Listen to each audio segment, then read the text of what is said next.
Muito bem, chegou a hora de falar de Morbius. Multiverso será? Interrogação. E esse veredito vai ser com muitos spoilers, então se liga antes de dar o play. Mas se você der o play, não se esqueça também de assinar o canal e acionar o sininho, porque vamos sim adentrar na treta.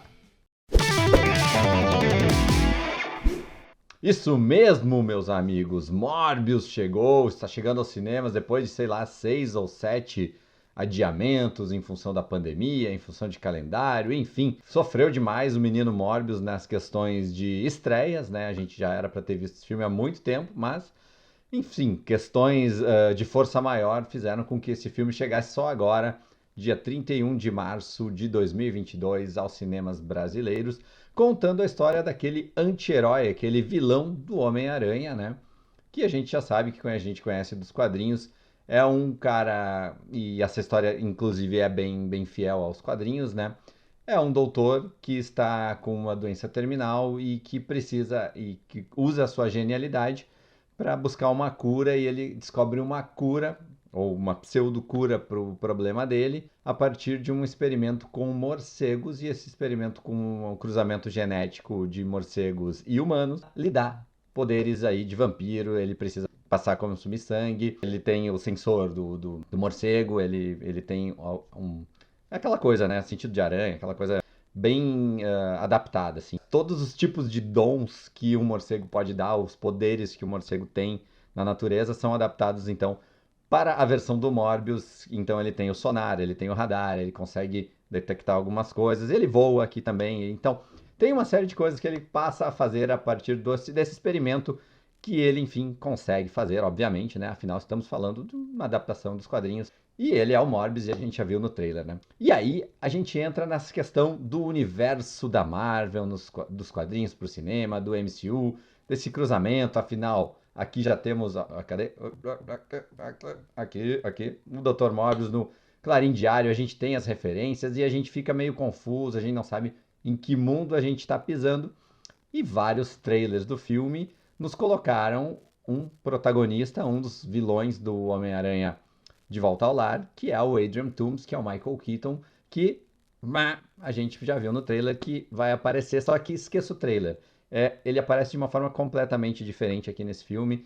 Então aqui botaram no trailer, ou regravaram, ou revisaram, ou refilmaram, enfim, nada do que está no trailer daquela cena de cruzamento de um bandido com o Michael Morbius não acontece aqui. O filme não tem essa cena, é uma outra cena completamente diferente. A questão de Morbius e essa adaptação para o cinema, essa colocação, tem o Jared Leto no papel. Aliás, o Jared Leto é um dos trunfos do filme, ele realmente vai bem como o Morbius, ele encarna bem, ele consegue fazer essa persona do frágil, que é o médico que está correndo atrás de uma cura. Ele entrega bem, ele não tem problema algum quanto ao papel dele, né? Mas, assim como fez em Venom, ela precisa colocar um vilão na história, né? Afinal, o Morbius aqui não vai ser um completo vilão, e ele não vai ser aquele vilão que a gente conhece do Homem-Aranha, que, enfim, é vilão sem tirar nem pôr, é só vilão. Aqui não, ele vira meio que um anti-herói da história. A gente tem uma relação dele com um amigo dele de infância, né? Só que essa história que vai mover e que vai conduzir vilão e mocinho na trama, ela é um pouco meio mal construída, talvez, no início do filme. Porque o início do filme já começa com ele chegando na Costa Rica, com ele já encarando os morcegos. Uma cena que não faz muito sentido, porque ele pagou mercenários para levar ele até uma caverna para pegar morcegos na Costa Rica, no interior, numa cachoeira, num penhasco lá. E aí ele paga pro cara e o cara já vai embora. Não faz sentido, porque não teria como sair dali sem aquele cara do helicóptero. O filme começa já meio estranho, meio confuso, mas enfim, ele tem aquele escopo que a gente precisa para que dê o estopim nessa história toda, que é ele, enfim, conseguindo uma cura para ele. Só que depois disso, eles voltam para a infância dele. Eles poderiam ter começado o filme já contando a infância dele e depois indo para essa situação. Assim como Venom, que tinha um simbionte contra um simbionte, e Venom 2, que era a mesma coisa, só que com um simbionte conhecido da galera dos quadrinhos, que era o Carnificina. Aqui o Morbius vai ter o Morbius e o Morbius do mal. É basicamente isso que é o papel do Matt Smith, e ele é, então, esse irmão, esse amigo de infância de duas crianças que são tratadas em uma instituição muito delicada para jovens que passam por por necessidades especiais e precisam de um tratamento de saúde mais específico, né? E nesse contexto eles conseguem colocar uma história de bullying com eles, assim, que também não faz muito sentido, não casa bem com o que a gente está assistindo ali. A gente tem o futuro deles e aí pulamos de novo para essa questão onde eles estão descobrindo essa cura e aí é uma cura de um experimento completamente ilegal que o Michael Morbius está fazendo. Aliás, ele recusa um prêmio Nobel. Tem toda uma história de genialidade permeando o Michael Morbius desde o início do filme. E aí, esse irmão dele, esse amigo dele, vai financiar os custos que ele tem para fazer esse experimento em águas internacionais, para ele não ser pego e não ser flagrado e não cometer um crime, né, numa terra com a legislação que eles precisam. E é claro que dá errado. E é aí que a gente tem, como no trailer já nos contou, a origem e a gênese do Michael Morbius, que é acompanhado pela sua amiga. Ela é uma outra doutora que está ali acompanhando a carreira do Michael Morbius, que eles tratam de crianças, enfim, eles conseguem colocar um peso assim um pouco mais simpático nos personagens.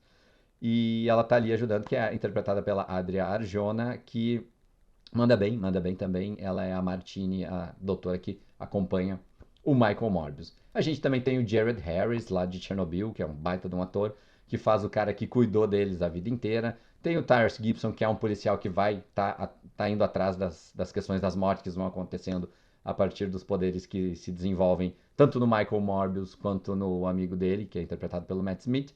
E, enfim, eles vão investigando, mas a trama não tem um elenco muito grande, não tem um, um vulto muito grande, ele não parece que não tem um impacto na sociedade como um todo. O filme não se trata de salvar a cidade, não se trata de salvar o mundo, ainda bem que não é assim, mas é uma treta entre dois amigos que vão precisar resolver. E aquela velha história, vampiro contra vampiro, Venom contra Venom, que a gente já teve. O próprio Homem-Aranha já teve isso, o Homem-Formiga já teve isso, né? Homem-Formiga contra Jaqueta Amarela. A Marvel se repete várias vezes nessas questões de introduzir um herói e ter o seu vilão, a sua contraparte. Mas, obviamente, aqui no mundo da Sony Pictures, né, nesse aranha-verso que a Sony Pictures quer criar, as coisas também não são tão simpáticas e tão empolgantes quanto são no MCU que a gente conhece. E assim, o filme se desenrola, ele tem uma levada um pouco estranha, ele não é uma coisa assim que a gente vai se empolgando. Ele tem um visual muito legal, isso a gente pode saudar. A transformação do Michael Morbius em vampiro, e tanto a dele quanto a do Matt Smith também tá muito legal. Isso o visual acerta bem. Mas a gente tem lutas e processos, principalmente a luta final entre os dois vampiros, ela é muito confusa, porque eles começam a voar de um lado para o outro e caem em prédio, derrubam um monte de estruturas, e a gente não sabe, a gente, mesmo em uma tela IMAX, que foi onde a gente assistiu a sessão para os jornalistas, a cabine de imprensa, não dava para perceber, não dava para entender muito o que estava acontecendo ali no ato final daquela luta clássica de CGI que os filmes de quadrinhos insistem em nos colocar. Se eles tivessem feito uma coisa mais contida, um duelo corpo a corpo entre um e outro, afinal é uma pessoa contra a outra, um vampiro contra o outro, fizesse uma coisa mais ali de se cortar um ao outro com as garras, talvez ficasse melhor do que essa cena toda que eles criaram para eles voarem entre prédios e caírem, derrubarem coisas, que ficou bem confusa e não foi o ponto alto do filme. O filme tem seus respiros, tem seus momentos, ele não é cheio de alívio cômico, ele tem uma pegada mais escura, assim. Tem um momento que eu realmente tomei um susto, eles conseguiram fazer um jumpscare interessante em determinado momento, mas é um filme que não empolga, não, ele não é um filme que tu, nossa, meu Deus, estou envolvido com esses personagens, na verdade não, a gente realmente não se preocupa com esses personagens e a gente tá meio que se lixando pro Michael Morbius, né, na verdade não é um personagem que é um personagem querido nos quadrinhos, mas a gente, enfim, quer acompanhar essa expansão do universo Marvel, do universo do Aranha-Verso da Sony, para ver, a gente tem a curiosidade para ver que movimento que eles vão fazer para conectar tudo isso, porque a gente já viu que em Homem-Aranha Sem Volta para Casa, a gente teve a participação, enfim, a participação do Venom, na cena, que também estava conectado com a cena pós-créditos de Venom 2, e a gente tinha o Venom sido colocado no mundo do Tom Holland, né? E aqui, agora, spoiler maior desse vídeo, você vai ver. E agora aqui eles meio que repetem isso, sabe? Mas ainda aqui no De Volta para Casa tem um corrigido.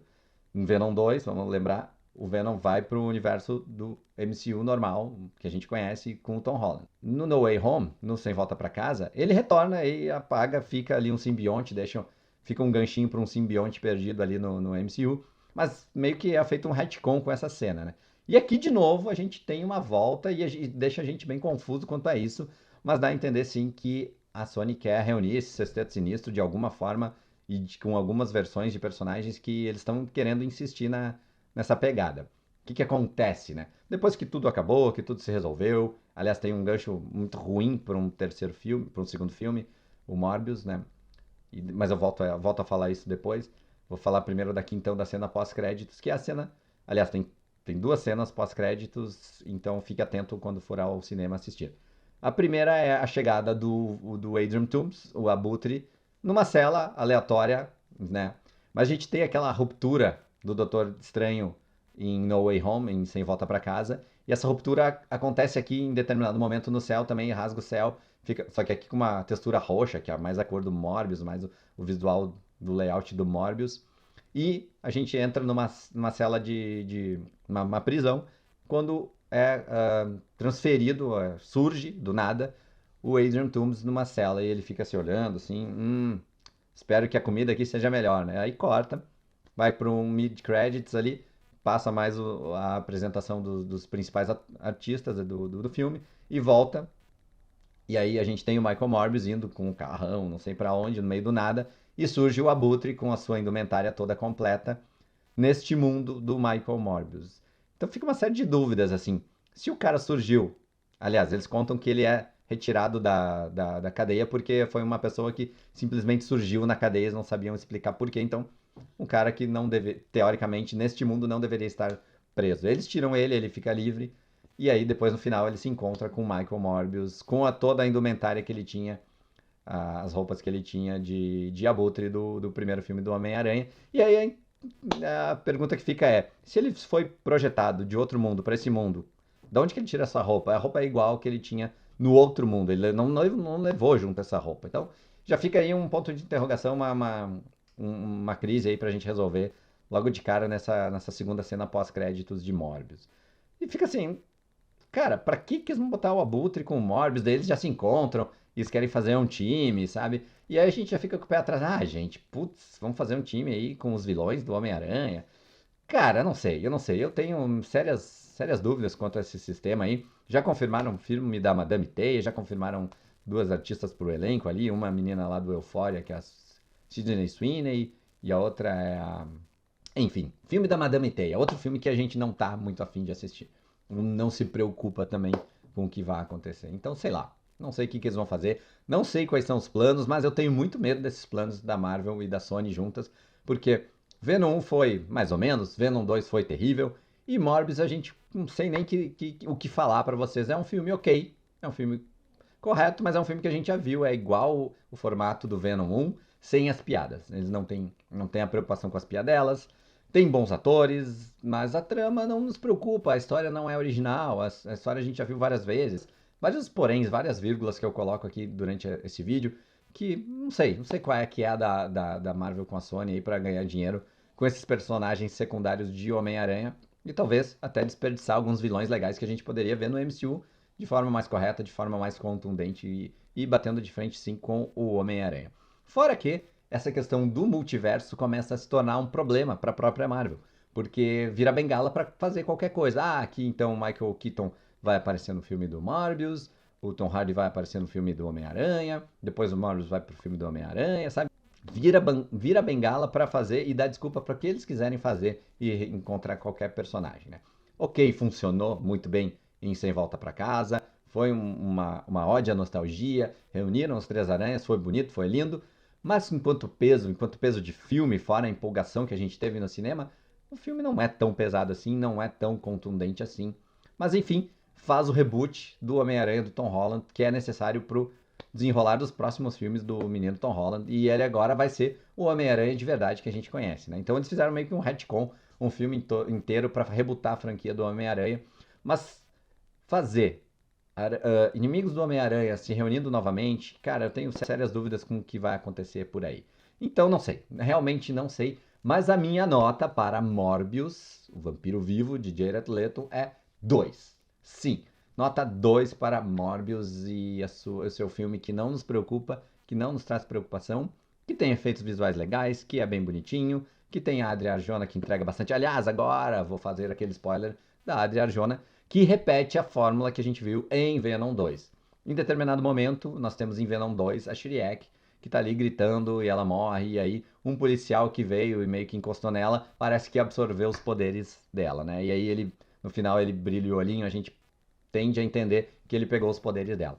Aqui, a mesma forma. Depois que a Adria Arjona morre durante o filme, spoiler violento, no final, eles voltam pra câmera na cara dela e ela também abre o olho com o poder do Morbius. Então, vai ser a vilã do próximo filme? Não vai ser vilã? Vai ser uma companheira do Morbius? Sabe? Coisas que a gente não desce, não funciona, não é assim, né, gente?